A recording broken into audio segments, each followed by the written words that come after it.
changes. That's what GM's entire lineup of SUVs have been going through over the past couple of years. And it's also why I'm changing up the way this intro is. Instead of standing next to the car when you first see me, I'm coming from the terrain next to us. Our spotlight today is on this 2018 GMC Terrain Denali. Unlike the first generation, which was built in Ingersoll, Ontario, this smaller, now compact crossover SUV is built in Mexico. Leave that as it may. That'll be up to you to decide whether that's a good thing or not. We're going to be showing everything about this SUV, taking it on a drive and going over everything you need to know if you're in the market for a $47,000 near premium, relatively expensive crossover SUV.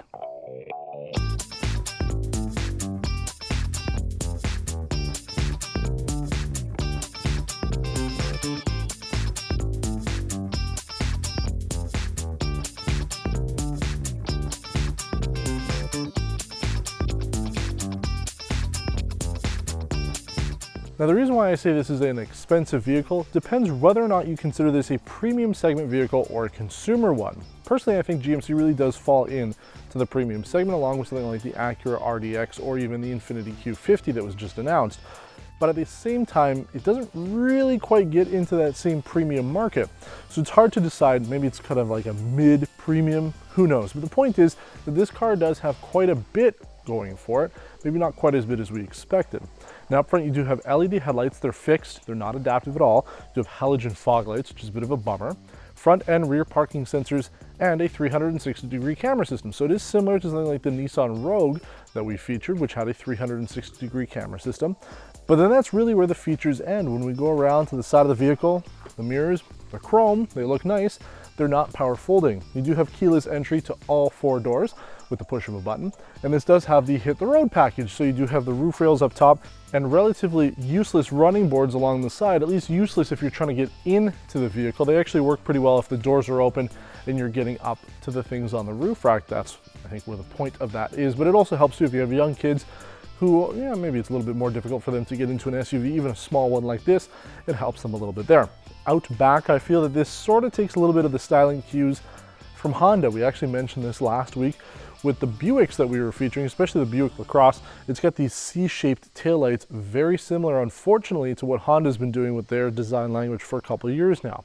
Your lift gate is automatic. The glass doesn't separate, so it is more of a traditional style as we see today. This is what you would expect. And I'd say that the trunk size is pretty decent. There are levers to be able to pull the seats down. They're not power operated, but they will eject the seat and help you fold it flat.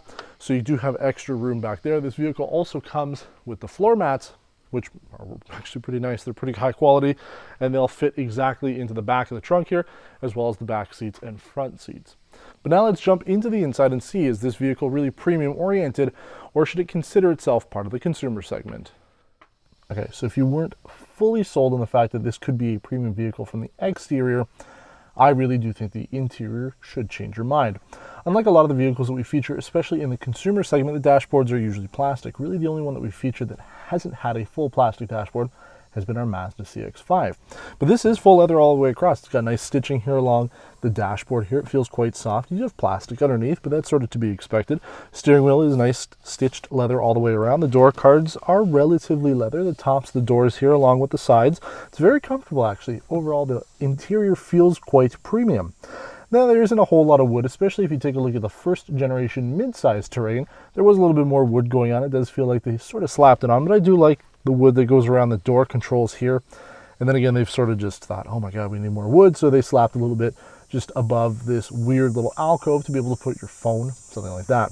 The rest of the car doesn't have any more wood here, but it does work pretty well. It's comfortable. As I mentioned, seating space is very good. The leather seats here are comfortable. They do have heat and ventilation, which at this point we would expect to have on any vehicle in this segment, especially the ventilation seats. We're starting to see that on almost all the vehicles in this segment now. Aside from that though, I'm very comfortable. I have a good amount of room back here. I find that the ride is also surprisingly comfortable too, and we'll talk about that on our road test. But I'm very comfortable, much more surprised in this vehicle than I had thought I would be. Now there are a few other little features that you might need to know about if you're interested in this. You do have a heated steering wheel, makes sense. And you do have Qi wireless charging. Almost all the vehicles we've had from GM support it.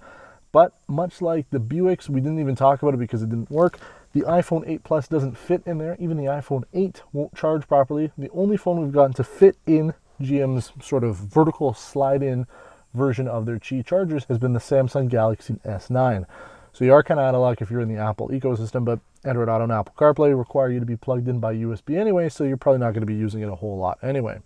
There is no head-up display. It's a little bit of a bummer. And also I find the instrument cluster computer is relatively basic, even more basic than the Sierra Denali that we did. I just find that there really isn't a lot of information there, and the lack of a head-up display means that you are limited to your information. Now, the infotainment screen is a little different from what we've seen on the other GM products, especially the Buicks that we featured. They should really be in the same category, but they use a different system here for the infotainment. I find it actually works really well. You have a home screen to be able to show the music and your current navigation area. Plus, if you have a phone connected, it works well. And if you're charging something, whether it's by USB or in the Qi charger, it'll tell you through there too. I do like it. It's very clean, very straightforward, very similar as well, like I said, to the Sierra Denali. There isn't much different. The one thing that might throw people off will be the controls to actually put the car into park or drive. It's not a gear lever. It's certainly not a stock mounted column shifter, thank God. But the buttons here do take a little bit of getting used to it. It does create a little bit of lag when you're going from reverse to drive, especially if you're getting used to it. But I find it works pretty well, and the one benefit of it is when you put your car into, say, your garage, you're lazy, you don't want to push park and then turn off the car. If you're in drive or reverse and you turn off the car, it'll automatically park it for you. So you can save yourself a button press if you're super lazy. Now, moving into the back, first off, everybody here has a lot of light with the very large panoramic sunroof. It lets in a lot of light. The backseat space is very good, especially, again, if you're having multiple people in the back there. If you have 2 kids, you're going to be fine. Even adults will have no issues back there. You have heated seats and USB ports, plus those heated seats have both the ability to control the bottom and the back, or just the back. So if your bum, a lot of people don't like the weird feeling on your bum when you have heated seats on, you can just have the back. So there's quite a bit going on with this car. I do like it, but really does require us to take it on the road. So we've talked about the interior, we've talked about the exterior. Now it's time to talk about how this car really feels on the road. So let's take it for a road test and see what this GMC Terrain Denali is all about. Now, the first thing I noticed about the GMC Terrain Denali is just how unbelievably smooth the ride is of this thing. I'm really impressed.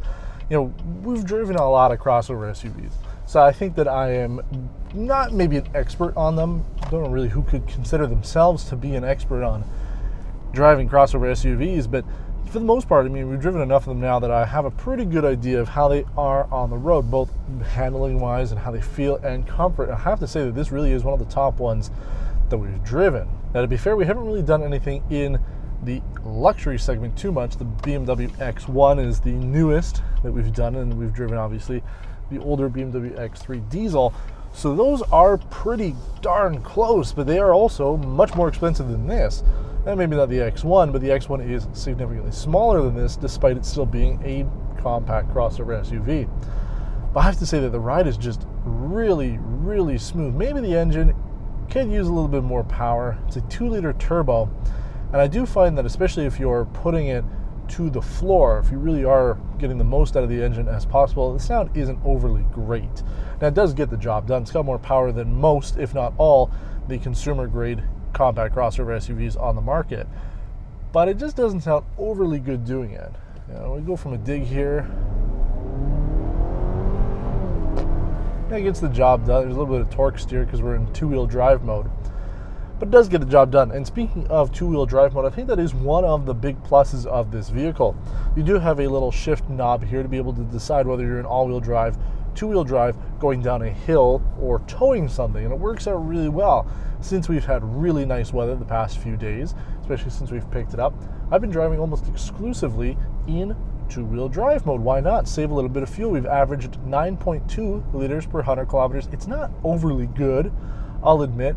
We've driven a number of vehicles that have done certainly better than that, but again, if this really is a premium segment vehicle, especially considering you do need to use premium fuel for the engine, it isn't overly bad. Now, the car just stopped. We've talked about this with other GM products where you cannot override the auto start stop on this vehicle. Same thing with this. There's no settings for it. You are pretty much stuck with the auto start stop. And I can understand why GM would do that, especially with this vehicle. It's not a performance car. There's really no reason for you to need it to be running all the time.